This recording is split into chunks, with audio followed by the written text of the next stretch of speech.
Y'all already know what time it is, man. Big Crown. Y'all already know gang shit over here, man. Gotta know that, talk, man. Beauty and diversity, diversity united, you heard? Where? Big Crown. I didn't pick the nation picked me. Because they seen the realness and officialness in me. You know what I'm saying? What I stand for and how I live. You know what I'm saying? What year did you become Latin King and how did that happen? Well, I became a Latin King in 1988. I was in Elmira. I had just turned 16. I was in a juvenile shit in Spofford. And then when I stabbed the counselor over there, and they charged me as an adult and sent me to Rikers Island. When I went to Rikers Island, they gave me a 1 and 3. From there, I went up north. I went to the Elmira. My number's 88B6561. I went to Elmira. After Elmira, I ran into King Beto. I ran into King Lazaro. And a lot of other bros that was official. You know what I'm saying? KB, Crook, good bros that had just left. They had just got shipped from Collins when they had the war with the 5%ers and shit, you know what I'm saying? So when I got over there, niggas see me, they was like, yo, what's up? They said I was with the Latinos all the time, you know what I'm saying? Because my mom, Morena, but my mom half Puerto Rican too, you know what I'm saying? So they was like, yo, what's up, blah, blah, blah. I was like, back then I didn't really speak Spanish like that, you know what I'm saying? Because I was like raised in a Moreno house, you know what I'm saying? And my grandmother and them, you know what I'm saying? So I was around most of Morenos all my life. When you go up top, when I'm north, that's when I went to the L and shit, you know what I'm saying? They talked me to the door, sent me up north. I'm up north now with the big boys, you know what I'm saying? From the L, I'm bouncing all around. I catching more cases and shit like that. I'm in the L, from the L, I go to the Cat, Saki, I go to Auburn, I go to Comstock, I'm all around. I'm in Attica, laid back up there in Attica with gangsters and shit, you know what I'm saying? And my name would start ringing. Niggas know I was official nigga. You know what I'm saying? Even before Ray, I was still the same nigga. You know what I'm saying? Because I became a Ray didn't mean nothing, but it's like, oh, this nigga cut nigga grandmother on a visit and shit. Niggas, everybody know about that shit. You know what I'm saying? This shit happened. You know what I'm saying? Nigga, I'm down there. Nigga had cut me the day before that. And I had told my sister to come on a visit the next day so I could pull this nigga on a visit so I could get the nigga back, the nigga Brooklyn. You know what I'm saying? And I already had beef with a nigga named Scully. Me and him already had beef. I was going with the Jamaican niggas. Scully, Roddy, Antigua, Gangsta, Face, Lizard Man. Nigga, Lizard Man had cut a nigga baby like a month ago on a visit. And I told all my bros, because I was like third in command of the whole thing. I was telling niggas, yo, whoever see these Jamaican niggas, you better get them, because when they see y'all, they gonna get you. He said he cut a nigga baby. He cut a 3-month-old baby on a visit, nigga. HDM, 1994. Cut the motherfucker baby on a visit, nigga. So, I'm playing that role. I'm in the bullpen. Yo, man, what's up, Five? I'm Buck Clyde, you know, talking Jamaican. Here, but with them niggas, tearing them up. Going to the bullpen like I was blood. 031, homie, what up? Going there, tearing niggas up too. It was on. I was getting them all over the place, scratching them up, tearing them up. Every time I see one of the homies, I was getting them, because niggas had put the motherfucking head out on me. Said, yo, the nigga VR, niggas gotta get that nigga. That nigga getting us, he getting us. He look black, but he's Spanish, you gotta get him. That nigga's a target.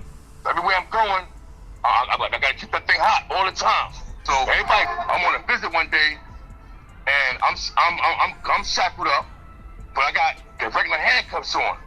He ain't got nothing on. But we're on the same visiting floor on 1A, and if you ever been to 1A and HDM, you look at the long tables at 1A, not in the regular population in the Bing. So they had me sitting down, then like next to me was like 2 COs and a captain, and they had him. So my sister was on a visit. My sister came on a visit, and my sister and his grandmother was on a train together. You know what I'm saying? They were talking, yeah, boom. Oh yeah, I'm going with my brother. You know, oh yeah, HDM, oh my brother HDM. And when he got to the visiting floor, his grandmother switched up. Like, yo, fuck that nigga, and you know, because the nigga Scully was like, yo, me and him had beef, and his grandmother started crazy, and my sister like, yo, V, she wasn't saying that shit. We was on the train. So I'm like, oh man. So next thing I know, the nigga jumped over the table and tried to cut my sister. So when they tried to cut my sister, that was it, nigga. I had my shit already in my hand. I jumped over the table, I hit his grandmother, boom. And then I went to hit her again, boom. And then I pushed her, and she broke her motherfucking elbow. And shit, and fell. I had grabbed the wig, and she fell back. Then he jumped up and tried to get me, but the CO had me like in a round bear hug. So I put the CO around. And he cut the CO in the back over his head and shit, trying to get at me.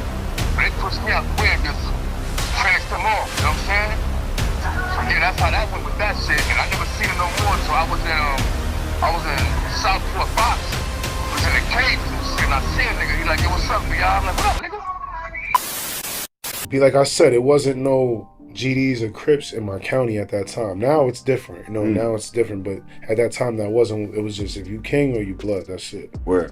And if a GD or Crip come through, and it's crazy because I'm mad cool with Crips and GDs to this day. Like I fuck with them, but at that time, in like 2009, we would, if the beef come through, we send one blood and we send one king, smash him, get him out of there, and that was it. And bro would tell you it was militant. So when I went upstate to Walpole, not the Max, when I went to Walpole, I was like, what the fuck is going on? But then when I got to the Max, I'm like, okay, this is where the this is where the Kings is. This is where the brothers is. Right. You know what I'm saying? They beat the shit out of us. That was an injustice that I've never seen. Emergency classed everyone and changed the whole jail, took all our property. Was you there for that? Yeah. Bro, remember they stripped us all in our boxes and made us walk to the gym, came back, took everything out the block. Everything. All property out the block. I guess I had a single cell. I was a runner. I was doing good, bro. I was on an emergency class list at that time. Do you think I could still qualify for that or not? The cell door opens and the team charges inside.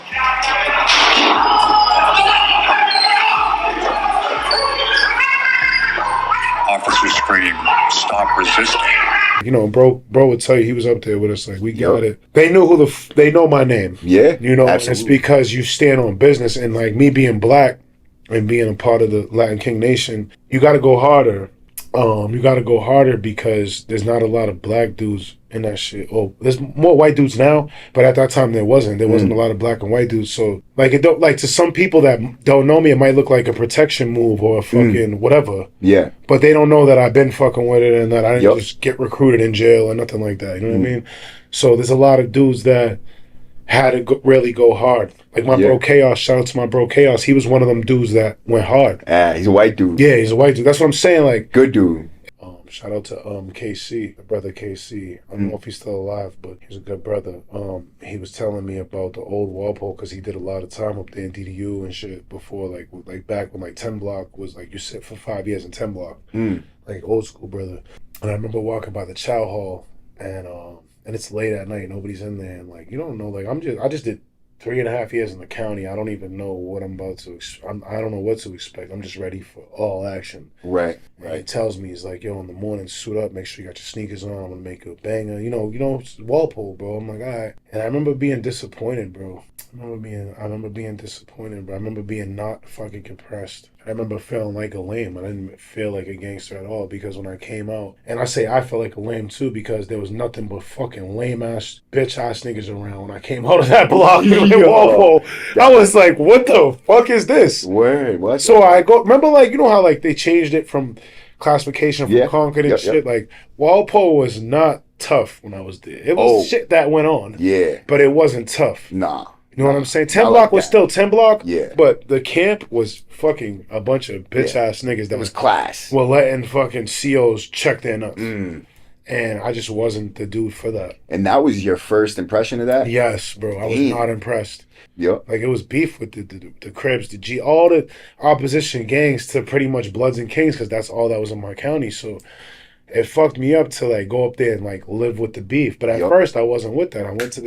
I told them, I'm like, yo, I'm going to the GD table tomorrow at breakfast and I'm gonna let them know who I am, how I feel, and if they want to be up out of here, we can all be up out of here. Yeah. And they were like, brother, you're just passing by. This is just a transition stop. This isn't, you're going to go to your next stop. This is class.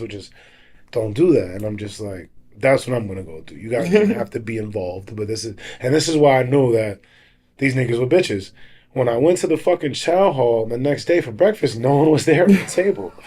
So I'm like, okay, cool. I don't need my gang to have my back. I went, sat down. I was one of the dudes on my block, and I just told him, I was like, I don't have disrespectful tattoos. I don't want to see none of that shit. And I was like, yo, I don't got beef with y'all like that, but I was just in the county for 3.5 years smashing on your peoples. And I caught a case on one of your peoples, how you feel. Oh, brother, I'm just passing through. It ain't even like that. Then I'm like, oh, all right, because it's big king shit over here. You know what I mean? And I dipped out. We outside with it, you feel me? We bouncing and we dripping in this bitch. You dig, you know what's going on. Niggas ain't tired, niggas just sleeping. You feel me? Shit out there K1, they on that K2. What up?